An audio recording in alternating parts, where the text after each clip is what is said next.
नमस्कार मित्रांनो. आज मी तुम्हाला माझ्या आयुष्यातील एक अशी सत्य घटना सांगणार आहे जिने माझी विचारसरणी पूर्णपणे बदलून टाकली.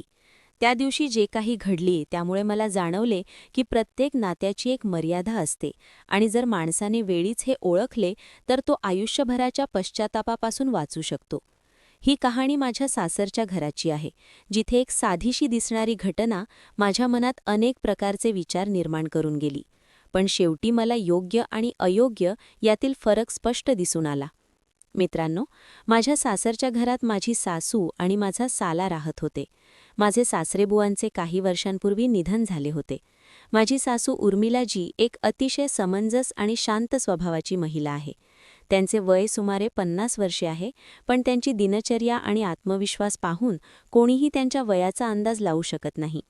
त्या नेहमी सलगीने राहतात आणि घर चांगल्या प्रकारे सांभाळतात. शेजारीपाजारीही त्यांचा बराच आदर आहे आणि लोक त्यांना एक समंजस महिला म्हणून ओळखतात.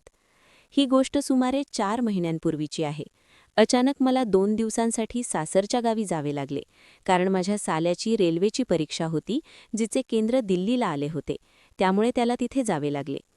त्याचवेळी माझ्या सासूबाईंचा फोन आला आणि त्यांनी मला सांगितले की जर मी 2 दिवसांसाठी त्यांच्याकडे आलो तर त्यांना बरे वाटेल, कारण घरात त्या एकट्या राहतील. तेव्हा माझी पत्नी गरोदर असल्याने ती प्रवास करू शकत नव्हती. तिने मला सांगितले, "तू जाऊन ये. आई एकटी आहे. तुला तिथे पाहून त्यांना बरे वाटेल आणि आधारही मिळेल." मी तिचे म्हणणे मान्य केले आणि संध्याकाळी सासरी पोहोचलो. दार उघडताच माझ्या सासूबाईंनी हसत मुखाने माझे स्वागत केले आणि मोठ्या मायेने मला आत बोलावले. घराचे वातावरण अतिशय शांत होते, पण त्यांच्या चेहऱ्यावर मला एक वेगळीच आनंद दिसत होता. त्यांनी लगेच माझ्यासाठी चहा बनवला आणि आम्ही दोघे बसून गप्पा मारू लागलो.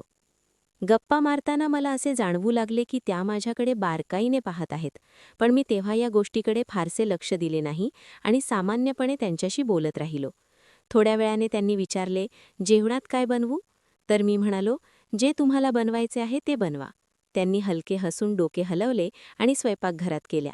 मी हॉलमध्ये बसून फोनवर वेळ घालवू लागलो. बाहेरचे हवामान हळूहळू बदलू लागले. जोराचा वारा सुरू झाला आणि आभाळात ढग जमू लागले. थोड्या वेळाने त्या जेवण घेऊन आल्या आणि म्हणाल्या, "चला, जेवण तयार आहे." मी उठून टेबलावर बसलो. त्यांनी चांगल्या प्रकारे जेवण वाढले आणि स्वतःही जवळ बसल्या. जेवण करतानाही त्या सामान्य गप्पा मारत होत्या, त्यामुळे वातावरण अगदी सहज होते. जेवण संपल्यावर मी पुन्हा हॉलमध्ये येऊन बसलो आणि माझ्या पत्नीशी फोनवर बोलू लागलो. तेवढ्यात माझ्या सासूबाईही येऊन जवळ बसल्या आणि म्हणाल्या, "बोलून घे, आरामात, काही घाई नाही." त्यांच्या या बोलण्याने मला बरे वाटले आणि मी आरामात बोलत राहिलो. थोड्या वेळाने फोनवर बोलणे संपले तेव्हा मी त्यांना विचारले, "माझ्या झोपेची व्यवस्था कुठे आहे?" तर त्या म्हणाल्या, "आज तू माझ्या खोलीतच झोपून जा, कारण बाहेर हवामान खराब आहे आणि मला एकटीला भीती वाटते." सुरुवातीला मी म्हणालो मी साल्याच्या खोलीत झोपेन, पण त्यांनी पुन्हा आग्रह केला तेव्हा मी त्यांचे म्हणणे मान्य केले आणि त्यांच्या खोलीत गेलो. खोलीत हलका सुगंध होता आणि सर्व काही स्वच्छ आणि सुबक होते. मी जाऊन बेडवर बसलो आणि दिवसभराच्या थकव्यामुळे थोडा विश्रांती घेऊ लागलो. तेवढ्यात माझ्या सासूबाई खोलीत आल्या आणि म्हणाल्या, "काही लागल्यास सांगा." मग त्या आपल्या कामात व्यस्त झाल्या. मी थोड्या वेळाने झोपायला गेलो, पण बाहेरच्या हवामानामुळे आणि नव्या वातावरणामुळे मला झोप यायला थोडा वेळ लागत होता. तेवढ्यात त्या खोलीत आल्या, दार बंद केले आणि म्हणाल्या, "आता तू आरामात झोपून जा. मी इथेच झोपेन, म्हणजे भीती वाटणार नाही." मी होकारार्थी डोके हलवले आणि माझ्या बाजूला वळून झोपलो. खोलीत हलकीशी शांतता होती आणि बाहेर वाऱ्याचा आवाज स्पष्ट ऐकू येत होता. हळूहळू मला डोळा लागू लागला, पण मनात त्या दिवशीच्या छोट्या छोट्या गोष्टी फिरत होत्या आणि मी विचार करत होतो की कधीकधी छोटीशी परिस्थितीही माणसाच्या मनात किती वेगवेगळे विचार निर्माण करते. मला तेव्हा अजिबात कल्पना नव्हती की ही रात्र मला एक असा धडा देणार आहे जो मी आयुष्यभर लक्षात ठेवेन. हळूहळू रात्र खोलवर जाऊ लागली आणि बाहेर सुरू असलेल्या जोरदार वाऱ्याच्या आवाजाने संपूर्ण वातावरण अधिक शांत बनवले होते. मी अंथरुणावर पडलो होतो, पण पूर्णपणे झोप लागली नव्हती, कारण नवे वातावरण असल्याने झोप वारंवार तुटत होती.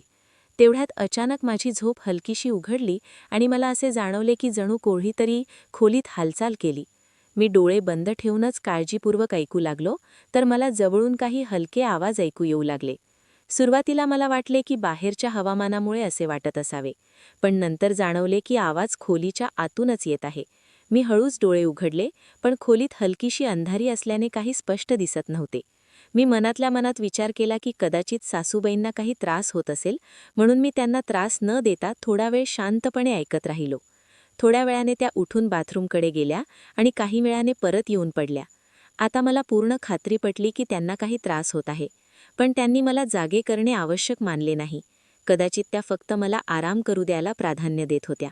काही मिनिटांनंतर पुन्हा तेच हलके आवाज येऊ लागले. यावेळी मी थोडा चिंतित झालो आणि विचार केला की आता मी विचारले पाहिजे की सर्व ठीक आहे का. शेवटी त्या एकट्या होत्या आणि घरात दुसरे कोणी नव्हते, म्हणून मी हळूच उठून खोलीचा दिवा लावला. दिवा लागताच त्या थोड्या चमकल्या आणि लगेच सावरून बसल्या. त्यांच्या चेहऱ्यावर हलकीशी अस्वस्थता स्पष्ट दिसत होती. मी लगेच विचारले, काय झाले, तुम्ही ठीक तर ना? त्यांनी सुरुवातीला गोष्ट टाळण्याचा प्रयत्न केला, पण जेव्हा मी पुन्हा विचारले तेव्हा त्या म्हणाल्या, माझ्या पोटात अचानक दुखू लागले आहे आणि त्यामुळे मला त्रास होत आहे. त्यांचे बोलणे ऐकून मला चिंता वाटली आणि मी म्हणालो, तुम्ही मला आधीच सांगितले पाहिजे होते, मी तुमची मदत करू शकलो असतो. त्या हलके हसून म्हणाल्या, मला तुला त्रास द्यायचा नव्हता म्हणून गप्प राहिले. मी म्हणालो, अशा स्थितीत सांगणे गरजेचे असते. मग मी त्यांना विचारले, घरात काही औषध आहे का? तर त्या म्हणाल्या, यासाठी काही औषध नाही आणि रात्र खूप झाली आहे, त्यामुळे बाहेर जाणेही कठीण आहे. मी थोडा विचार करून म्हणालो, तुम्ही सांगितल्यास मी तुम्हाला एखाद्या हॉस्पिटलमध्ये घेऊन जाऊ शकतो. पण त्यांनी नकार दिला आणि म्हणाल्या, इतक्या रात्री जाणे ठीक राहणार नाही आणि कदाचित थोड्या वेळात बरेही वाटू शकते. नंतर त्यांनी मला सांगितले की जर तू थोडे तेल गरम करून दिलेस तर मालिश केल्याने मला आराम मिळू शकतो. मी लगेच होकार दिला आणि स्वयंपाकघरात जाऊन तेल गरम करून आणले. जेव्हा मी परत खोलीत आलो तेव्हा त्यांनी आरामात बसण्याची स्थिती बनवली होती, जेणेकरून त्यांना सोयीचे व्हावे. मी त्यांना विचारले, कुठे दुखते आहे? तर त्यांनी हावभावाने दाखवले आणि मी अगदी सामान्यपणे हळूहळू तिथे मालिश करू लागलो. माझे पूर्ण लक्ष यावरच होते की त्यांना लवकरात लवकर आराम मिळावा. थोड्या वेळाने त्यांच्या चेहऱ्यावर थोडा आराम दिसू लागला आणि त्यांचा श्वासही सामान्य होऊ लागला. त्यांनी सांगितले, आता आधीपेक्षा बरे वाटत आहे. मी सातत्याने मालिश करत राहिलो, जेणेकरून त्यांना पूर्णपणे आराम मिळावा. सुमारे अर्ध्या तासानंतर त्यांना बरेच बरे वाटू लागले आणि त्या हळूच झोपल्या. मी त्यांना सांगितले, पुन्हा दुखू लागल्यास मला नक्की सांगा. त्यांनी डोके हलवले आणि थोड्याच वेळात त्यांना झोप लागली.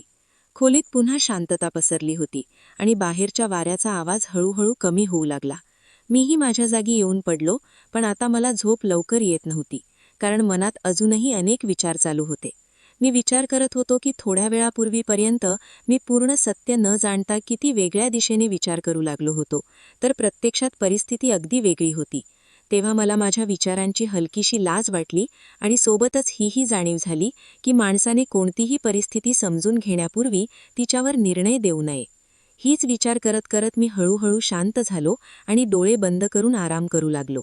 थोड्या वेळाने जेव्हा वातावरण पूर्णपणे शांत झाले तेव्हा मी माझ्या बाजूला वळून पडलो. पण आता झोप लवकर येत नव्हती, कारण मनात अजूनही अनेक विचार चालू होते. मी विचार करत होतो की थोड्या वेळापूर्वीपर्यंत मी पूर्ण सत्य न जाणता किती वेगळ्या दिशेने विचार करू लागलो होतो, तर प्रत्यक्षात परिस्थिती अगदी वेगळी होती. मग नंतर माझ्या सासूबाईंची झोप उघडली आणि त्यांनी हळूच माझ्याकडे पाहिले. कदाचित त्यांना जाणवले की मी अजून जागा आहे. त्यांनी हळू आवाजात विचारले, अजून झोपलास नाही का? मी म्हणालो, आता झोपायलाच जातोय. मग त्या म्हणाल्या, तुला त्रास दिल्याबद्दल माफी कर. मी लगेच म्हणालो, यात माफीचे काही कारण नाही. तुम्ही ठीक आहात हेच सर्वात महत्त्वाचे आहे. त्या थोडा वेळ शांत राहिल्या आणि नंतर शांत आवाजात म्हणाल्या, आयुष्यात अनेकदा अशा परिस्थिती येतात जेव्हा माणूस एकटेपणा जाणवतो, पण याचा अर्थ असा नाही की आपण आपल्या विचारांच्या किंवा वर्तनाच्या मर्यादा विसरून जावे. प्रत्येक नात्याची स्वतःची एक प्रतिष्ठा असते आणि ती टिकवून ठेवणे सर्वात आवश्यक असते. त्यांचे बोलणे खोलीत होते, जे ऐकून मी पूर्णपणे समजून गेलो की त्या मला काय समजवी इच्छितात. मीही डोके हलवून त्यांचे म्हणणे मान्य केले आणि म्हणालो, तुम्ही अगदी बरोबर बोललात. कधीकधी आपण विचार न करता चुकीच्या दिशेने विचार करू लागतो, पण योग्य वेळी कोणी समजवले तर आपण सावरू शकतो. त्यांनी हलके हसून सांगितले, बस हीच खरी समजदारपणा आहे की आपण वेळीच स्वतःला सावरावे आणि आपल्या नात्यांचा आदर करावा. हीच खरी समजदारपणा आहे आणि हाच या कथेचा सर्वात मोठा उद्देश आहे. मित्रांनो, ही कहाणी तुम्हाला कशी वाटली ते कमेंट करून नक्की सांगा आणि चॅनलला सबस्क्राईब करायला विसरू नका. धन्यवाद.